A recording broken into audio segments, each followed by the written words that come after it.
I'm DC. I'm the host of Barside Jive, and in a few seconds, we're going to bring you another episode. Now, that would not even be possible without these guys. Rick Fairless, hey y'all. Strokers Dallas. Right now, we're standing in front of a row of Rick's personal bikes, and this ought to be your first stop when you come in the door, is check out the bikes, because this is truly where the machine meets art. And the result is badass. How about if we take a tour of the place? I think we should. Okay, Let's go. Hey, we're still in parts. Did you know we have the best prices on tires in town? Did you know that? No, I do now. Best prices in town. Check them out. Any town. There you go. You heard it direct from Lena.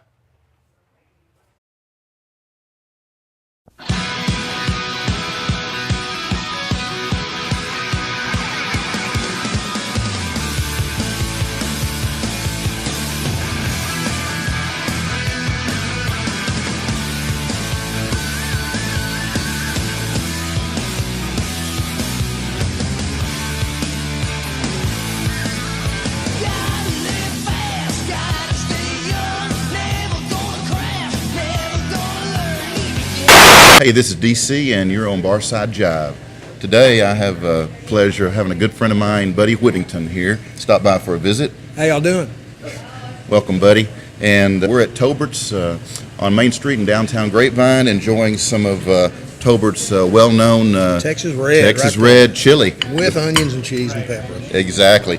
We're going to enjoy that with a nice glass of beer that Tobert's provided us, and we appreciate being here. Every time. I tell you what, they take pretty good care of us here. They do. We've been playing here quite a while now. We have, it's not often in this day and age that you find a restaurant or a club that puts on entertainment all week long. 7 days a week. Yeah. Well, and the cool thing about Tobert's is they have talent such as you that people have no idea, where you've been, or they hear you play and that guy's an awesome guitarist, but they have no idea what your background is, buddy.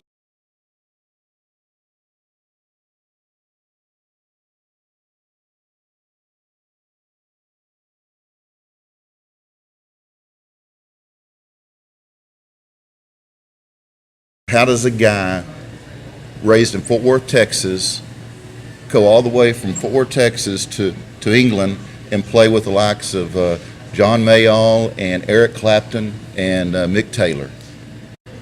Well, I was lucky that I was on a show with John Mayall with our old band, the Sidemen. It was me and Ron DiUlio and Ronnie Ellis and Mike Kennedy at Dallas Alley, the old Dallas Alley, when they were open there. My friend Jerry Thompson, who you might know from Promoter Line. Jerry was at the time the manager of the whole Dallas Alley complex, and he knew the Blues Breakers were coming in, and he said, who could I get that would be a good fit for a support band? He said, I think I'll call and see if the Sidemen are available to do it. And it worked out for us. We played over there quite a bit. I can't remember if it was Sunday night or Monday night, but they used to have, these little shows where they'd bring somebody in, and they, like I got to play with Marshall Tucker Band one time. That was a real big deal for me because I love those guys. Yeah, oh yeah. And I said there's several of them over there that I got to play with, and we always enjoyed doing that whole little outdoor area over there. It was a lot of fun for a long time, and we worked a lot over there. Yeah. But as far as running into John Mayall, we were on the show with John Mayall, and John is known for, well, he's 82 years old now. I haven't seen him in 6 or 7 years. He may have a road manager, stage manager kind of guy now, but when I was working with him, he never did. He always set up his own gear. And I turned around, and he's putting his keyboard stand together. Next to me, looking up, and he gives me a big old smile, I got nervous, and I thought, well, I got to go ahead and play anyway. So I finished the show, and he goes, hey, I dig your playing. He goes, I'm about to maybe switch the band around a little bit, and he goes, and I don't have a record contract right now, but I'm looking at several things. He said, and I might have you come out to LA and record with us if you'd be interested in that. And I was like, trying to keep. Are you kidding? Trying to keep from swallowing my tongue. Oh no, I'm kind of busy. I got a date that weekend. But it worked out, and gosh, I went out there and wound up. The first time I went out, we did a week in California, up and down the 405 and the 5 and the 101 out there. We did all the gigs out there, and the next thing I know, I was in like Denmark and Austria and Czech Republic and all over the world with those guys, and it was a good ride while it lasted, 15 years. Wow. Well, besides Clapton and Mick Taylor, from the Stones, and John Mayall, of course, and I know you've played or at least met some other very talented musicians who all have. Well, one of my favorite guitar players is Peter Green from Fleetwood Mac, the original Fleetwood Mac, the pre current Fleetwood Mac, right, when they were a little 4-piece blues band. Got to tour with them a little bit when Peter was out of the business for a long time, and it took him quite a while to get to where he was in a condition that he could go out and play. He was away for quite a while, and he started. Long story short, he got out and started playing again, and one of the promoters in England thought it'd be a good idea to stick us out on the road with. He had a band called the Splinter Group. And we played with him we toured with him several times, and we came to the States and did some gigs also. And I met some of the guys from his band, like Pete Stroud and Roger Cotton. We played together for years, and I still play with them when I go to England, Wow. But, there's been a bunch of them. A lot of the guys that were around John back in those early days, we'd run into on the road, and, like Mick Fleetwood came out and sat in with us on drums in Hawaii one time when he was over there checking out some property that he has over there. And Stevie Nicks was there. She was a very nice lady. First time I ever met her, But just about all of them, that I was ever enamored of to any degree. I've either met them or got to play with them a little bit, or at least got to hang out a little while, and say hi. One of my favorite musicians of all time is Billy Gibbons. Oh, yeah. And I got to know, in all your travels, have you ever met the guy? Yeah, I had met him a couple of times through friends of mine that, my old friend Jim Hammond, who's no longer with us. Jim worked for CNS Music in Fort Worth, and Billy was always come when he'd be in town. He'd drop in up there to see Jim. And, wow. And I had another friend that worked up there that would call me and say, "Hey, Billy's up here. You got to come up, say hi," And I'm an old ZZ fan from way back. I saw him the first time in '72, and there's only one or two shows around here that I missed, and I still go see him as often as I can. I'm planning on going over to Frisco to see him when they're opening for Buffett here pretty soon, which will be a big show. Oh, yeah. Yeah. Well, speaking of ZZ Top, can you just play us a real quick medley of a few of your favorite songs? I can find what I do with my plectrum. It's under my chili, so let's see. See.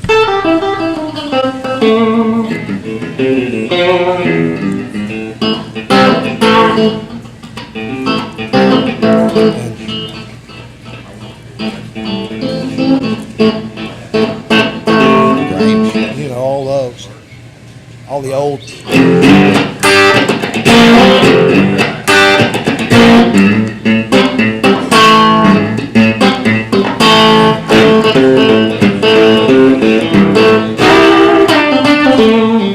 Told me that Billy, one time you asked him to sign your guitar, right? I signed this one right here if I can get it where you can see it. Let's see if I can. Right there. He drew his face on there. I don't know if you can get it up close or not. He's got his hat on and his long beard and everything. He's a pretty cool guy, isn't he? He's a wonderful guy. And we did a 13-day tour across the Midwest with him, with the Mayall bunch opening for him, and it was really great. It was one of the high points of I could have gone back to electronic school. Oh, yeah. Probably should have after that. Yeah. But no, they really made us welcome because they loved John. They were. With him bringing Clapton out in '65, and Mick Taylor and Peter Green and Billy was right there soaking it all up. Right.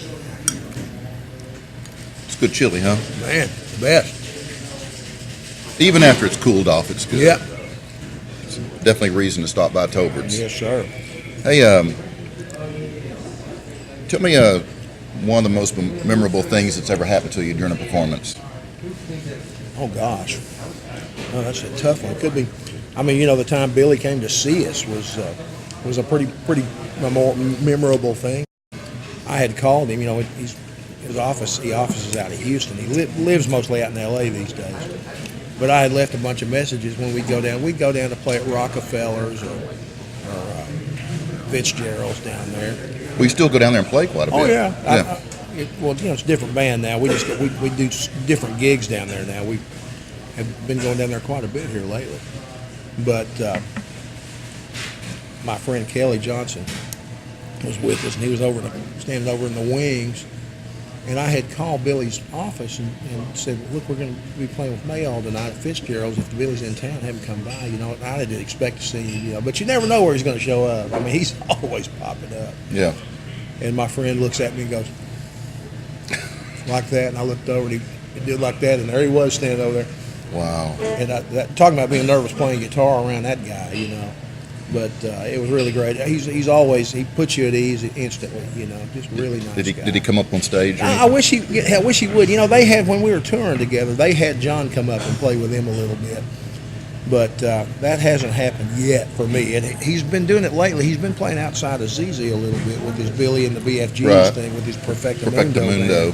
I love that album. He's been wanting to do that for years and years, and he finally got a great bunch of guys together to do it. Oh, It's really they're cool. awesome. Yeah, I love the sound. But I mean, you know, I think they'll do ZZ with Frank and Dusty as long as they can. I hope they do. Oh, me too. I took my family to see them when our kids were like 15 and 16, and I think I saw them the first time when I was 16. Yeah. So it was so cool. Just to, and then we got, you know, everybody got to go back and shake hands with Billy and Frank and Dusty. So it was really cool. That is awesome. For the kids. Well, tell me a little bit about the gear that you brought today. Well, let's see. I got a couple of Dr. Z amps with me. He's a guy out of Cleveland, Ohio, that I met back when I was playing with John. He's kind of, like I say, he still makes tube-based equipment, but it's all updated, and everything works good. And you know, I mean, like he'll tell you himself, they still use the same circuits to do it. And a lot of times the problem is that they have trouble getting good tubes in this day and age, because all the machinery that they use to make them is so old that, you know, and they have to make so many millions of them to make any money on Right. it, that it's hard to retool and do it. But he's found he's got a source for tubes. Like, he's got a bunch of them coming from Russia. That I remember I told my dad one time. I said, these tubes came from Russia. He goes, I can't believe we're buying radio tubes from the Russians. Yeah. But the Z stuff and this old canoe paddle of a Stratocaster here, my best man at my wedding and my good friend Mark Ballou found this in a pawn shop on McCart Street for, I think they want $150 for it, and they'd thrown the case away because it had been in water damage.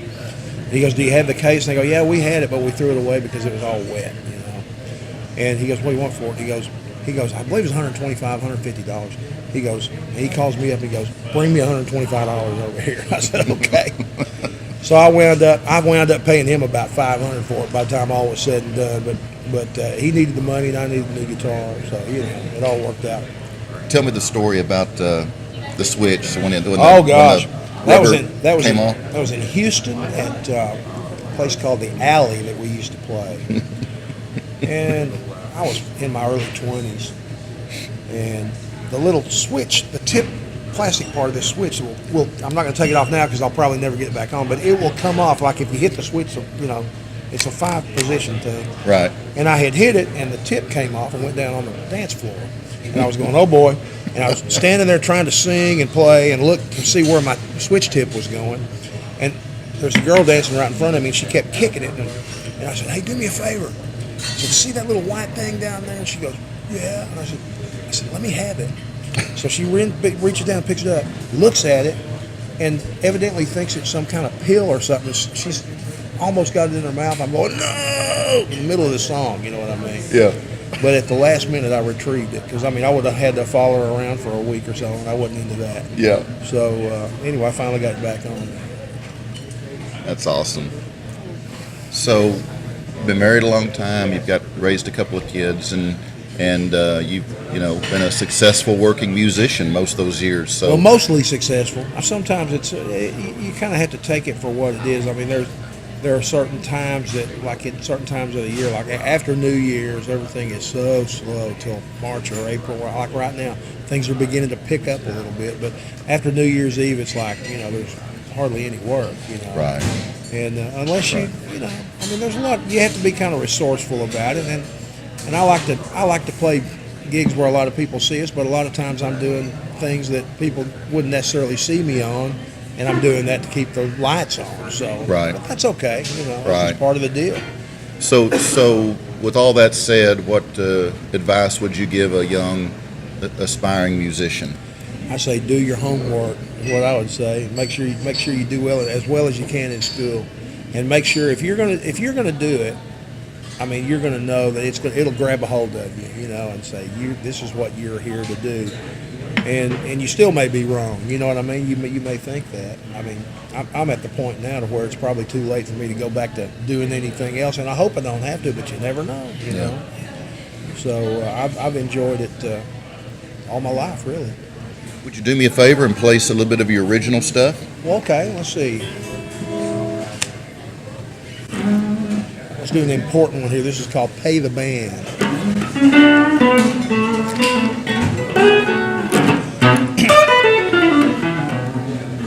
Well, my creditors are making a killing. I've been dead to everybody in town.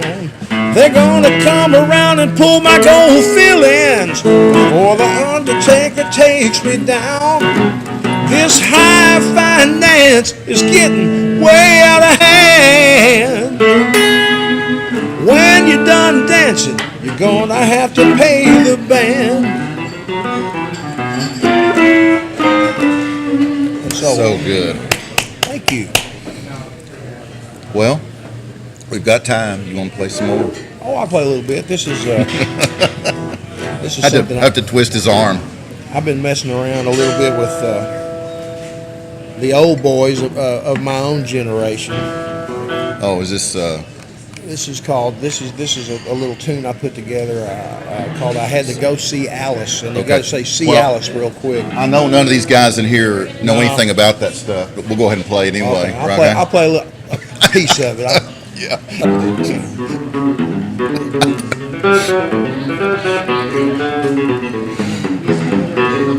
Well, I was knocking down walls with a rhythm stick that was harder than Chinese arithmetic till this deflated condition started keeping me down at nights.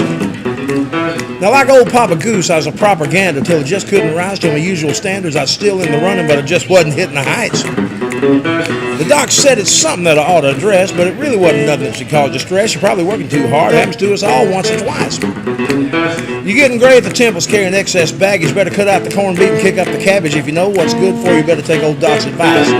I had to go see Alice to cure what's ailing me. For just a little elation, a little Viagravation, when the factory features start to fail in me.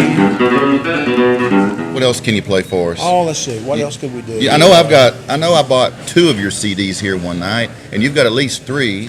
Well, I've got 2 with original material, and then we do a thing for some friends of ours, Mr. Brian Freeze and Jim Ashworth. They're known as the Dr. Wu Texas Blues Project, and they're the writers of the songs.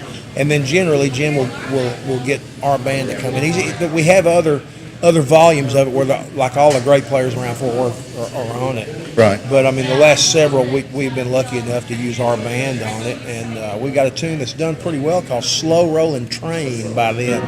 It's got a lot of hits on YouTube, and cool. You know, I've been running around Europe playing it, trying to get people to know it. I'll do a little bit of that. I hitched a ride on a slow rolling train, a one-way ticket down a 2-rail highway. Grabbed my guitar, we were bound for Memphis. And just like Elvis seeking fortune and fame, I pulled out of Texas in a driving rain. Well, I was headed for Memphis on a slow rolling train.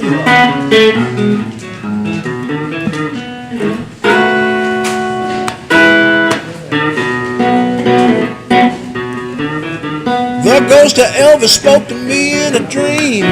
Son, there'll never be another like me. 1 in a million finds fortune and fame. Your heart's in Texas, I'd get off of this train. I'm sitting in Memphis in a driving rain. Well, I was dreaming of Texas on a slow rolling train. Woo! Thank you, sir. Appreciate that. Did you ever go to Omar's out on Henderson Street? No. Might have been before your time. Yeah. This is called Young and Dumb. This is about going out there on beer bus night on Wednesday night. It's like $2 for all the Schlitz beer, Schlitz draw God. beer you can drink. Yeah. And there are a lot of a lot of young people in there that shouldn't have been in there. Anyway, that's old man in his bathrobe. He's wondering where I've been. He's reading the New Testament, smoking a Herbert Tarleton. Sneaking around the back door, bound to be my best bet. 7 a.m. I ain't been to bed yet. Coconut Grove on the Jacksboro Highway. I'm playing waltz across Texas, honky tonk and hideaway. Making my best play, pretty sure I'm winning her. I've just turned 17, full of piss and vinegar, young and dumb, in a 64 Falcon. I got to make that gig before 9:30 comes. Red lights start to flash, pulling over to the right. Something wrong, the fuse is blown. Ticket for no tail light. And the third verse about Omar's is Wednesday night at Omar's, howling at the moon. $2 buys a hangover of doom. A #1 prescription for a thirst you can't slake. Made Milwaukee famous, gave me a headache. Anyway, you get the idea. That's awesome. Buy the CD now. There you go. How they buy the CD? Well, you can buy it on my website. You can find it on Amazon.com. I have another one called Six Strings Bengali that is currently available. The label is in England, and you can go to Manhattan Records, MANHATON Records.com and get it there. Or you can, like I say, you can get it on any of the download sites. It's pretty much on everything. It's on iTunes, and everybody's got it. CD Baby, I think, has it. So it's fairly easy to get. Yeah. Well, cool. Or you can buy one directly from me and support the Whittington Family College Fund. Well, buddy, if someone wants to book you and your band, how would they go about getting a hold of you? What's your email address? Bluesman-1, like Bluesman, one word, and the dash in the middle. Bluesman-1. At sbcglobal.net. That's another easy way to get a hold of us. Okay, cool. And then if they want to just check your schedule and see when you're playing, where? I try to keep it as updated as I can. Sometimes I have to wait until the gig is on for sure. But my website, www.buddywhittington.com, there's a schedule there. Okay, cool. Most of the dates are there. So. Well, we really appreciate you coming by and doing this. I wouldn't have missed it for the world. I know it was a great opportunity for me. There's a lot of folks out there that have heard you play, but they have no idea, once again, who you played with, where you've been, and it's just fantastic that you give us this time to talk about that. We're just happy that when they come see us and when they listen to us. Awesome. Well, thanks a lot. You bet. Thank you, DC. You're welcome. So I just want to say, hey, thanks for stopping in the Barside Jive. This is DC. We'll see you next time. As the credits roll by. That's right. Rolling the credits. Texas Trios. Man, they've been rocking from the get-go. Them Texas Trios. Like the Pecos, the Brazos, and the Frio. Buddy Holly, Jerry and Joe B, Johnny Winter, Tommy and Unc, Billy, Frank, and Dusty, without a spare wheel in the trunk, Texas Trio.